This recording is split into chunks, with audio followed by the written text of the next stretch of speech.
నమస్తే మిత్రులారా, నేను మీ శ్రీనివాస్ చౌహాన్ అడ్వకేట్. మిత్రులారా, ఒక కేసులోని విషయం ఏంటి అని అంటే, ఒక వ్యక్తి అతని యొక్క స్నేహితుడికి అప్పిచ్చినాడు. అప్పు తీసుకున్న వ్యక్తి ప్రామిసరీ నోటు, ఒక చెక్కు ఇచ్చాడు. కొన్ని రోజుల తర్వాత అప్పిచ్చిన వ్యక్తి వడ్డీతో సహా చెల్లించమని అడగడం మొదలుపెట్టినాడు. అతను తిరిగి అప్పుని వడ్డీతో సహా చెల్లించటం లేదు, ఇతనికి ఇబ్బంది పెడుతున్నాడు. ఇప్పుడు అప్పు ఇచ్చిన వ్యక్తి ప్రామిసరీ నోటును ఒక కేసుగాను, చెక్ బౌన్స్ కేసును మరొక కేసుగాను ఫైలు చేయడానికి అవకాశం ఉంటుందా? సో మిత్రులారా, ప్రామిసరీ నోటు యొక్క కాల పరిమితి 3 సంవత్సరాలు.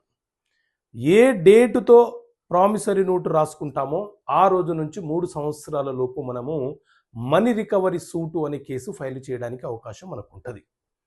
ఇది కంప్లీట్ సివిల్ నేచర్ కలిగినటువంటి కేసు.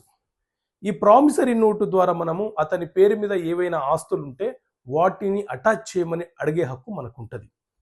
సో ఈ కేసుని సపరేట్గా ప్రామిసరీ నోటును ఆధారంగా చేసుకొని మనము సివిల్ కేసు ఫైల్ చేయవచ్చు.